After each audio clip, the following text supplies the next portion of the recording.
Hello guys, magandang gabi po. Welcome po sa Usapang Loan at Online Lending. Matagal na po tayong hindi nakagawa ng review. Siguro magdalawang buwan na.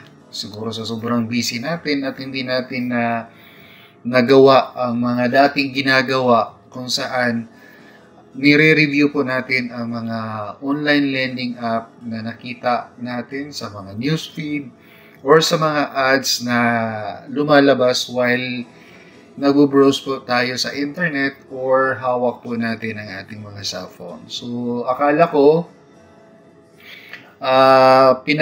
pinakiramdaman ko lang. Nakikiramdam lang tayo kung ano bang nangyari. Ang gulo na kasi ng Pilipinas, ang gulo ng politika. Inaasahan ko na magkagulo din ang ula at mawawala din sila, pero imbis na mawawala ay bumabalik pa sila. Bumabalik or marami na namang nagbago ang pangalan, nagbago ang mga logo at nagbago ang kanilang mga parang estratehiya para makapang-inganyo at makapang-biktima para umutang po sa mga online lending app. So, ngayong gabi, pag-uusapan natin ang tungkol po sa Cashula. Ito ay fast and safe cash daw, sabi niya dito sa kaniyang app. Lumabas po ito sa ads sa aking channel, sa video ko po. Sakto na mayroon po akong tiningnan. So, akala ko wala na to si Cashula eh. Kasi ginawan po natin ito ng review. Check natin kung kailan yung huling review natin. September 2, 2023. Oo, di ba? Matagal na. Pero buhay na buhay pa pala itong si Cashula.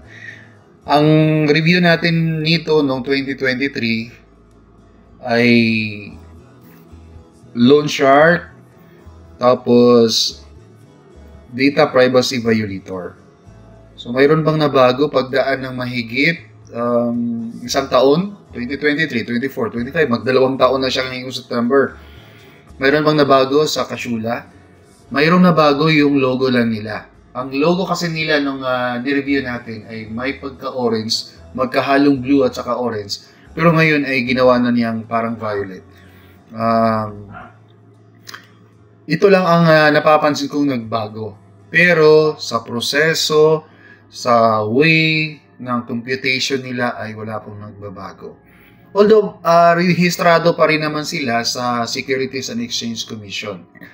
Under po kay Sun Loan Lending Investors Corporation. Pero hindi ibig sabihin na rehistrado sa Securities and Exchange Commission ay masasabi na nating legit sila. Ganun pa rin. Loan shark pa rin. Kaya pag sinabing loan shark, huwag po kayong magiging kampante sa pag-utang dito dahil nakakasira ito ng buhay.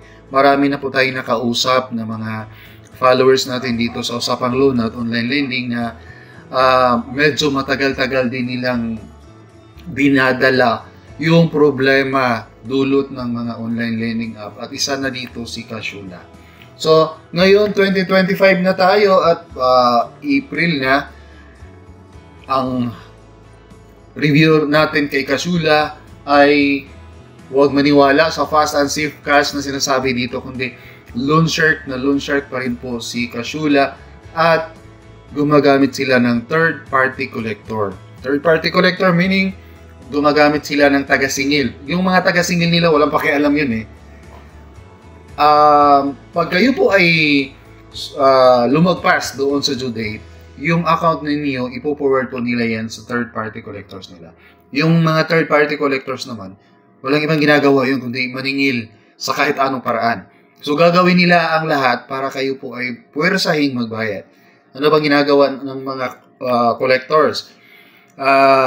Guguluhin nila kayo, guguluhin ang mga contacts ninyo, pagbabantaan kayo, at tatakutin kayo. Hindi kayo makakapagpahinga kapag kayo po ay na-forward na sa third-party collectors.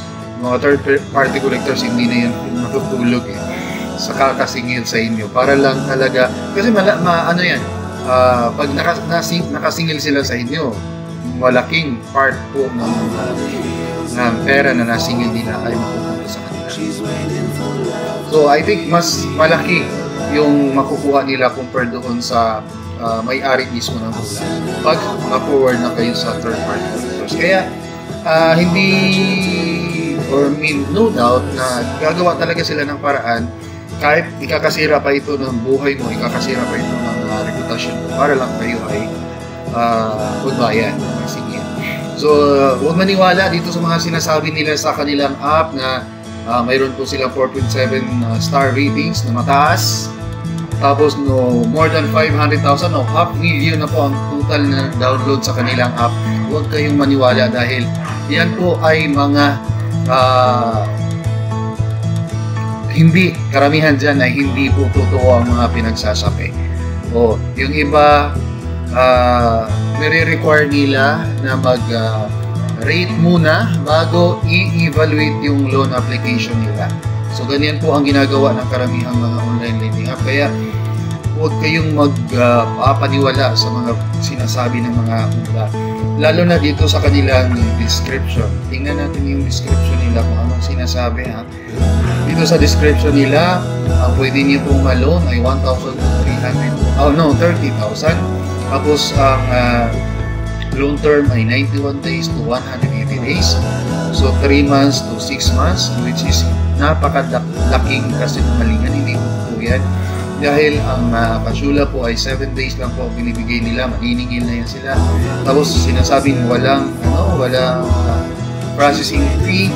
Mostly sa mga online lending app, nagpo-promo sila na no processing fee pag first time kayong utang sa kanila, and then kailangan nyo ibalik yan within 3 to 5 days. At kung hindi nyo po yan ay babalik, magpapatong na po sila ng processing fee. At ang fees na sinisingil nila ay hindi po nila yan sinasabi doon po sa application ninyo, during application. So malalaman nyo na lang yan kapag kayo po ay na-approve na. So kung na-approve na kayo, doon nyo makikita sa inyong account ang nangyari doon sa inyong loan application at saka loan computation. So magka-problema ang karamihan dahil po sa maling nilalagay dito sa kanilang description. So ang mga nilalagay nila sa kanilang description ay bawang pang-attract lamang po sa mga possible magiging victims nila sa kanilang mga pangutang. So huwag kayong magpapaniwala dahil hindi po magiging iba na po ang mangyayari kapag na-approve. Kaya lang kung hindi kayo ma-approve, ipagdasal nyo na hindi kayo ma-approve kapag apply mo kayo. Pero again, please po sa mga na-interview at mga nakausap natin sa ating live, karamihan po sa kanila ay nagsisisi kung bakit po lending. So ako din dito na nakikinig at parang sa akin palagi binabato yung mga problema sa ula. Ang ano ko talaga, ang conclusion ko ay huwag umasa at huwag umutang dyan sa mga online lending app dahil hindi po talaga sila totoong nakakatulong, kundi ang main goal lang po nila ay kikita sila, bahala na tayo kung mababaon tayo sa utang. So lalo na pag hindi niyo po na-manage na mabuti ang inyong pag-uutang sa mga online lending app, majority po ay mga nabaon na at hindi na kayang magbayad at yun ang masisira ng buhay.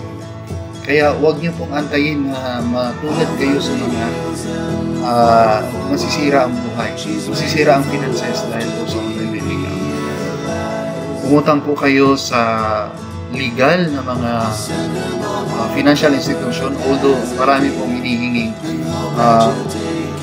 requirements, pero mababa po ang interest. Isa sa mga i-recommend ako sa inyo, umutang kayo sa mga cooperatives. Diyan po sa mga lugar ninyo, mayroon po mga cooperatives dyan na nag-offer ng pautang na mababa lang ang interest, tapos yung repayment term ay haba.